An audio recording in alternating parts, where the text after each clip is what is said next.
नमस्कार दोस्तों, मैं राघवेंद्र सोलंकी तक्षशिला बुंदेलखंड में आपका स्वागत करता हूं। आशा करता हूं कि आपकी तैयारी अच्छी चल रही होगी। और कल जो पिछली क्लास आपको दी गई थी क्रियाओं की, तो उसमें आपको क्रियाएं के भेद बताए गए थे, जिसमें दो होते हैं, एक मुख्य क्रिया और दूसरी सहायक क्रिया। इसमें मुख्य क्रिया होती है जा खा पी, जो धातु क्रिया का मूल रूप होता है धातु, जैसे खा जा पा जा या।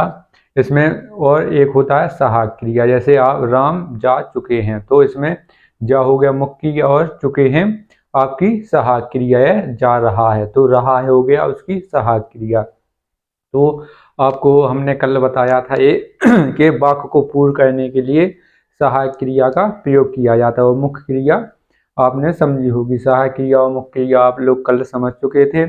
इसके बाद आपकी हैं क्रियाओं के और भी भेद हैं। इसमें एक होती है सकर्मक क्रिया, एक होती है अकर्मक क्रिया। इसको आज विस्तार से बताएंगे आपको उदाहरण सहित। तो आइए देखते हैं, क्योंकि ये पेपर में आपके परीक्षाओं में बार बार पूछे जाते हैं। इसमें सकर्मक क्रिया और अकर्मक क्रिया के उदाहरण पूछे जाते हैं, आपको लिख दिए जाते हैं। 4 उदाहरण दिए गए थे, इसमें से पूछ लिया जाता है कि आपका कौन सा उदाहरण अकर्मक है, कौन सा उदाहरण आपका सकर्मक है। तो आइए बिना देरी किए हुए आपको आगे बढ़ते हैं, जिससे आपका पहला है सकर्मक क्रिया। जिस क्रिया में कर्म पर अधिक बल पड़ता है उसे सकर्मक क्रिया कहते हैं। सकर्मक, इसमें मतलब सा कर्मक, सामान्य होता है सहित, सहित प्लस कर्मक मतलब होता है कर्म, मतलब कर्म के सहित, मतलब जिसके साथ कर्म रहता है उसे कहते हैं सकर्मक। आपको इसमें इसकी उसमें दिखा रहा हुआ, मतलब लिखा है जो उसमें सकर्मक, मतलब सा मतलब होता है सहित और कर्मक होता है आपका कर्म, मतलब कर्म के सहित जो भी क्रिया है उसे सकर्मक क्रिया कहते हैं। ये आपने नहीं सुना होगा, आप जैसा कर्म करोगे वैसा ही फल पाओगे, तो मतलब कर्म इसमें होता है, इसमें मतलब सकर्म। तो आगे बताते हैं, इसमें जहां कर्ता क्रिया और इसके दूसरा एग्जाम्पल है, जैसे आप नहीं समझ में आ रहा है तो इसमें है जहां कर्ता क्रिया और कर्म तीनों एक साथ एक वाक्य में रहते हैं, वहां पर आपको सकर्मक क्रिया देखने को मिलती है। जैसे जिसमें कर्ता क्रिया कर्म तीनों उपस्थित हो एक वाक्य में, वहां पर आपको सकर्मक क्रिया देखने को मिलती है। जैसे कि उदाहरण है आपका, राहुल ने केला खाया। राहुल ने केला खाया, राहुल ये हो गया कर्ता, राहुल ने केला ये हो गया कर्म, और खाया क्या है, ये है क्रिया।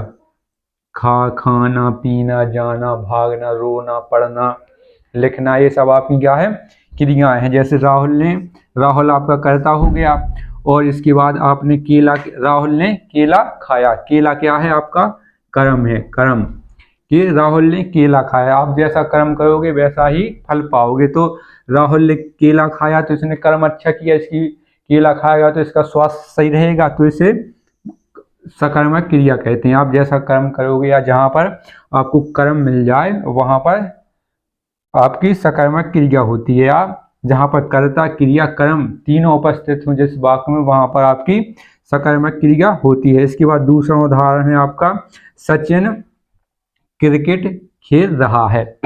इसमें एक बात और ध्यान रखना है आपको, जहाँ पर सकर्मक क्रिया होती है वहाँ पर आपको क्वेश्चन पूछा जाता है, क्या कोई क्या कर रहा है, राम क्या कर रहा है, राम कहाँ जा रहा है, ऐसे मतलब इसमें क्वेश्चन मार्क आता है, आपको ये ध्यान रखना है। उसमें सवाल पूछे जाते हैं, जैसे राहुल ने केला खाया तो हम पूछ सकते हैं राहुल ने क्या खाया, केला खाया।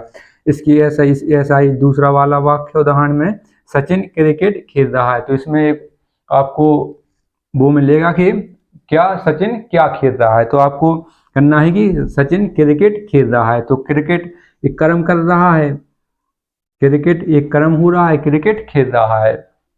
ये आगे चलकर जैसे इंडिया की टीम में भी आ सकता है, कर्म अच्छा कर रहा है, कर्म क्या है, क्रिकेट खेल रहा है। जैसे कोई रो रहा है तो वो भी एक कर्म है, मतलब वो उसमें कर्म नहीं माना जाता रोगा। इसके बाद है आपकी अकर्मक क्रिया। अकर्मक क्रिया तो आपको दिख रहा होगा, जैसे इसमें आ लगा है, मतलब आ कर मक, जैसे जिसमें मतलब नहीं लगता, जिसमें कुछ नहीं माना जाता, जिसमें कुछ ना हो, मतलब कर्म ना हो।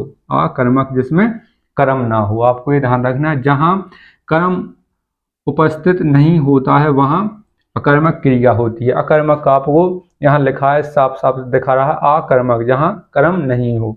इसमें उसमें तीनों थे, इसमें कर्ता क्रिया कर्म तीनों उपस्थित थे उस वाक्य में। इसमें केवल कर्ता और क्रिया रहेंगे, इसमें कर्म इसमें उपस्थित नहीं रहेगा, इसमें कर्म नहीं रहेगा, ये आपको ध्यान रखना है।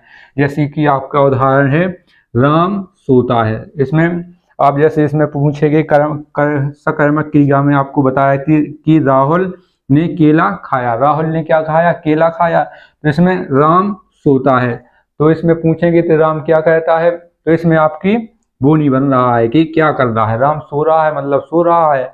जैसे कुत्ता दौड़ रहा है तो दौड़ रहा है, इसमें क्या कहा ऑप्शन तो नहीं आ रहा कि क्या कर रहा है, मतलब दौड़ रहा है तो दौड़ रहा है इसमें।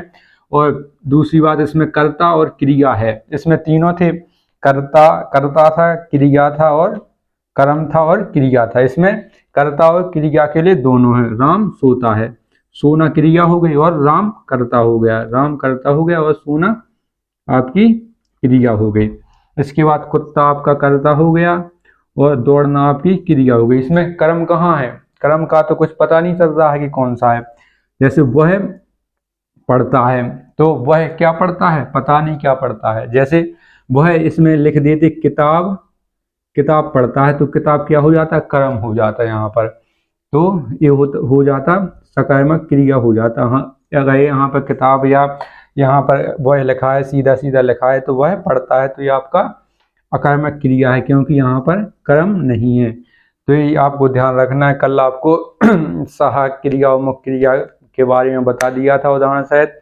आज आपके सकर्मक क्रिया अकर्मक क्रिया दोनों निपटा दी गई हैं, और इसमें पूर्वकालिक क्रिया, प्रमुख क्रिया, सरल क्रिया, इसमें द्विकर्मक क्रिया, पूर्णार्थक क्रिया ये बचे हैं। तो आपकी अगली क्लास में ये बता दिए जाएंगे। हमारे चैनल को शेयर करें, सब्सक्राइब करें और लाइक करें। जय हिंद दोस्तों।